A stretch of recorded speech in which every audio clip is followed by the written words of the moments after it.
नमस्कार दोस्तों, स्वागत है आपका आज के मुख्य समाचार में, जिसमें सबसे पहली और बड़ी खबर में आपको बताएंगे कि प्रधानमंत्री और मुख्यमंत्री बहुत झूठ बोलते हैं। प्राण प्रतिष्ठा पर भड़की कांग्रेस, कहा भगवान राम इनकी बपौती नहीं।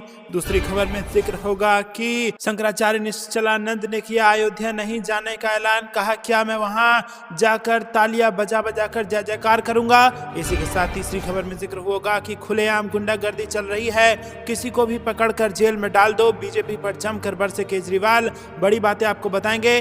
खबर में आगे आपको जिक्र होगा कि फोटो खिंचाने के शौक में हो गए करोड़ों खर्च, और आरटीआई की रिपोर्ट में हुआ है बड़ा खुलासा। दोस्तों, आरटीआई का जवाब आया है, जिसमें पूछा गया था कि पीएम मोदी के सेल्फी बूथ बनाने में कितना लागत लगा है, जिसके बाद आरटीआई में जो जवाब आया उसने लोगों के पसीने छुड़ा दिए। और इतना ही नहीं, आरटीआई का जवाब देने वाले पीआरओ का भी ट्रांसफर कर दिया गया है। इसी के साथ खबर में आगे जिक्र होगा कि विरोध के अधिकार स्वतंत्रता का गला घोटा जा रहा है। सीजेआई चंद्रचूड़ को नागरिकों का खुला पत्र। जहां दोस्तों अभी हमने आपको बताया कि जिस पीआरओ ने उसकी कीमत बताई कि आखिरकार कितना खर्च हुआ है मोदी के साथ सेल्फी लेने वाले बूथ बनाने पर, उसका तबादला कर दिया गया। और उसी के बाद अगली खबर हम आपको ये बताएंगे कि विरोध के अधिकार स्वतंत्रता का गला घोटा जा रहा है और सीजेआई चंद्रचूड़ को नागरिकों ने खुला पत्र लिख दिया है। इसी प्रकार की तमाम बड़ी खबरें आपके लेके आए हैं, लेकिन उससे पहले अगर आप भी ऐसा मानते हैं कि भगवान राम किसी की बपौती नहीं है और भगवान राम पर राजनीति पार्टियों को बंद कर देनी चाहिए, तो वीडियो को लाइक करके चैनल को सब्सक्राइब कीजिए और बेल आइकन दबाकर कमेंट में लिखिए जय हिंद। रुक करते हैं सबसे पहली और बड़ी खबर की तरफ। प्रधानमंत्री और मुख्यमंत्री बहुत झूठ बोलते हैं, प्राण प्रतिष्ठा पर भड़की कांग्रेस और कहा कि भगवान राम इनकी बपौती नहीं। जी हाँ दोस्तों आपको बता दें कि कांग्रेस की यूपी जोड़ो यात्रा चल रही है और इसी बीच प्रदेश अध्यक्ष अजय राय के तेवर आक्रामक हैं। रामलला की प्राण प्रतिष्ठा के मुद्दे पर बिना नाम लिए उन्होंने बीजेपी को घेरा। अजय राय ने कहा कि भगवान राम हम सबके हैं, इनकी बपौती नहीं है। रामलला पहले से ही विराजमान है, उनकी पूजा भी हो रही है। प्रदेश अध्यक्ष ने कहा कि वो अयोध्या जरूर जाएंगे और सब सियाराममय हो जाएगा। इससे सॉफ्ट हिंदुत्व को भी बल दिया और उन्होंने भाजपा नेताओं पर आपराधिक गतिविधियों में लिप्त होने का आरोप लगाया। दोस्तों, कांग्रेस प्रदेश अध्यक्ष ने कहा कि प्रधानमंत्री और मुख्यमंत्री बहुत झूठ बोलते हैं। योगी आदित्यनाथ मुख्यमंत्री से पहले गेरुआ वस्त्र पहने संत थे, उनका समाज में अलग ही सम्मान होता है। वो किसानों से झूठ बोलते रहे हैं और सिंचाई का बिजली बिल माफ करने के बजाय 10% अतिरिक्त वसूला जा रहा है। गन्ना का उचित मूल्य नहीं मिल रहा है, महंगाई बढ़ी है और नौजवान बेरोजगार है। उन्होंने कहा कि भाजपा के कई विधायक और सांसद और वरिष्ठ नेता दुष्कर्म जैसे निंदनीय अपराध के आरोपी हैं।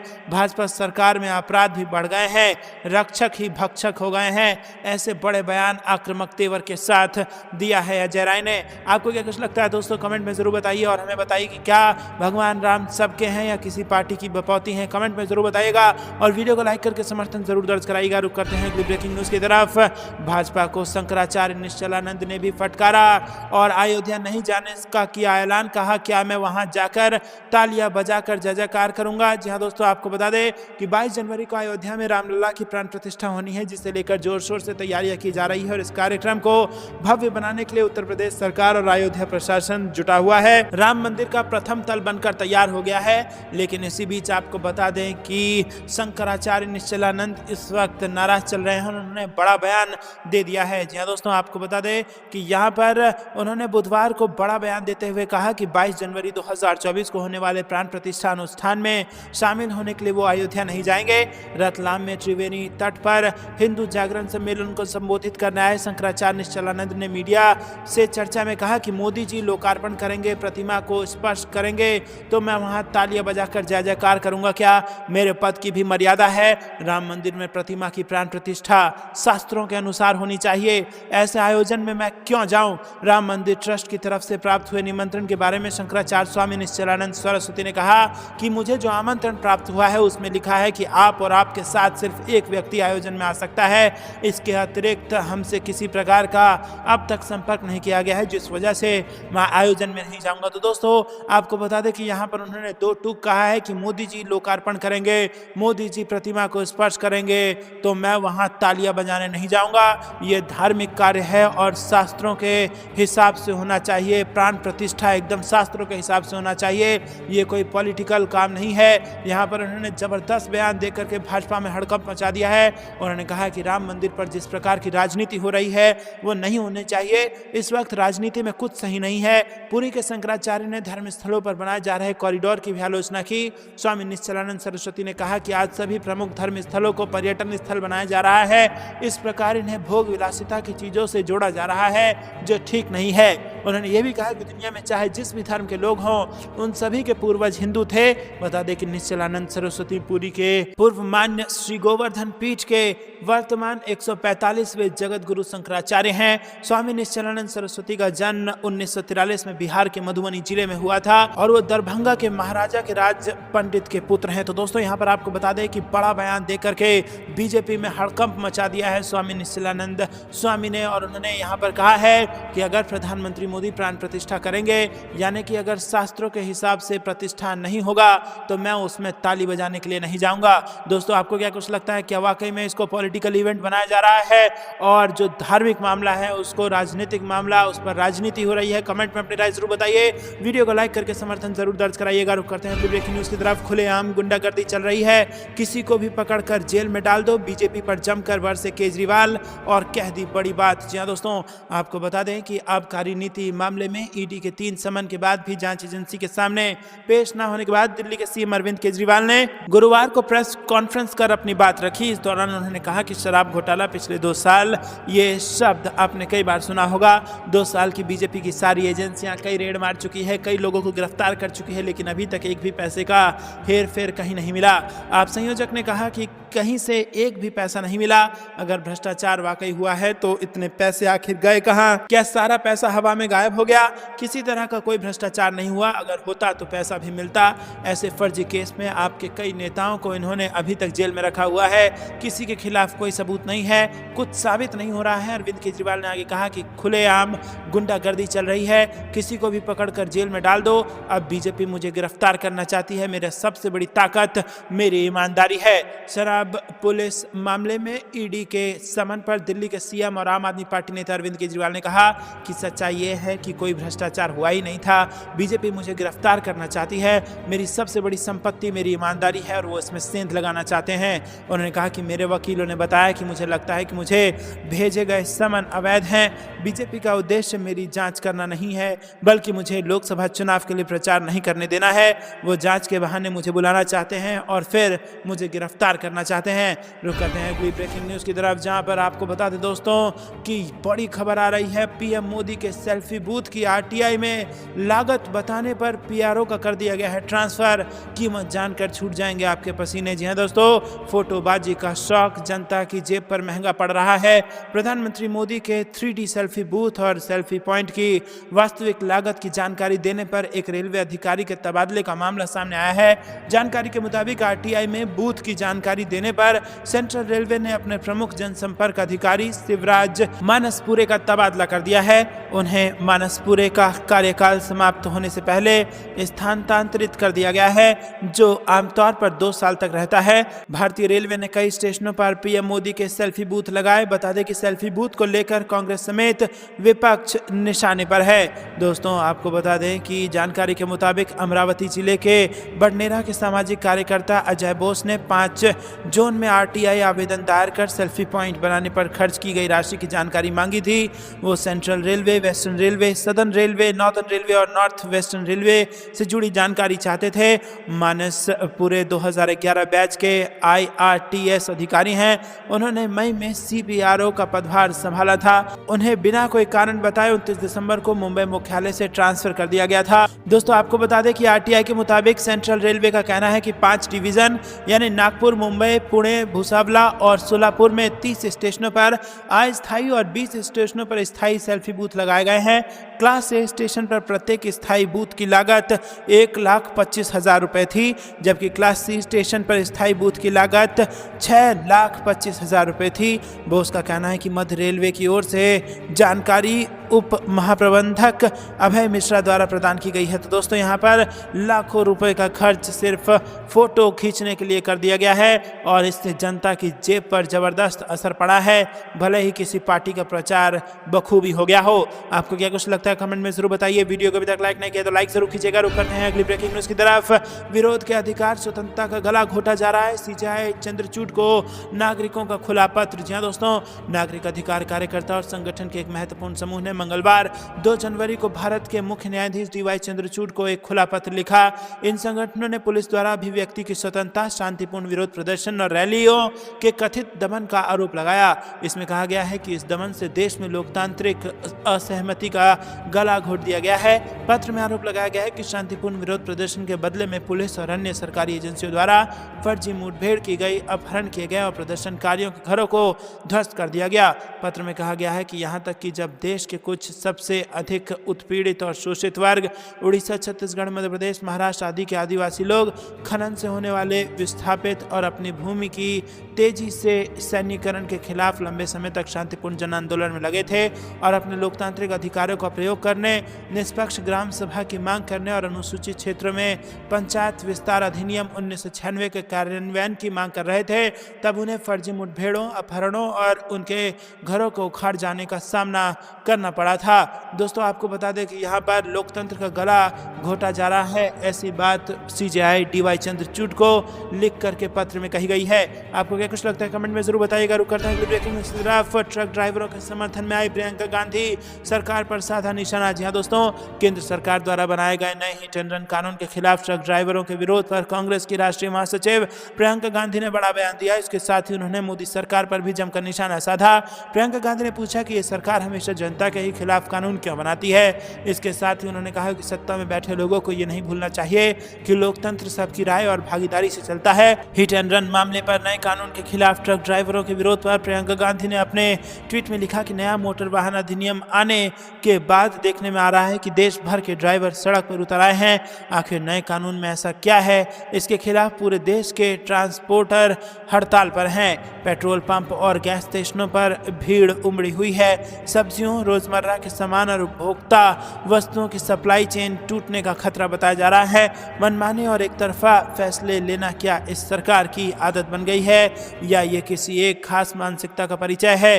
कांग्रेस की राष्ट्रीय महासचिव ने अपने ट्वीट में लिखा कि कृषि कानून किसानों के खिलाफ, श्रम कानून मजदूरों के खिलाफ, नागरिकता कानून नागरिकों के खिलाफ, ये सरकार हमेशा जनता के खिलाफ ही कानून क्या बना देती है। ना तो प्रभावित पक्ष की राय ली जाती है, ना ही विपक्ष से चर्चा की जाती है। विपक्ष के करीब 150 सांसदों को निलंबित करके ड्राइवर्स के विरुद्ध एक ऐसा कानून बनाया जो उन्हें वसूली, प्रताड़ना और दुरूह कानूनी प्रक्रिया के चक्रव्यूह में झोंक देगा। दोस्तों, आपको क्या कुछ लगता है कमेंट में जरूर बताइए। वीडियो को लाइक नहीं किया तो लाइक कीजिएगा। रुक करते हैं ब्रेकिंग न्यूज की तरफ। अडानी मामले में सुप्रीम कोर्ट के फैसले पर कांग्रेस का तंज। जयराम रमेश बोले, क्रोनी कैपिटलिज्म के विरुद्ध जारी रहेगी हमारी लड़ाई। जी हाँ दोस्तों, रमेश ने दावा किया कि ये सब सेबी के न्यूनतम शेयरधारिता कानून का घोर उल्लंघन करते हुए मॉरिशस, संयुक्त अरब अमीरात और ब्रिटिश वर्जिन आइलैंड में मुखौटा कंपनियों के माध्यम से किया गया है। माकपा ने सुप्रीम कोर्ट के फैसले को निराशाजनक बताया और आरोप लगाया कि सेबी अडानी समूह के विरुद्ध आरोपों की तेजी से जांच करने के अपने दायित्व को पूरा नहीं कर रही है।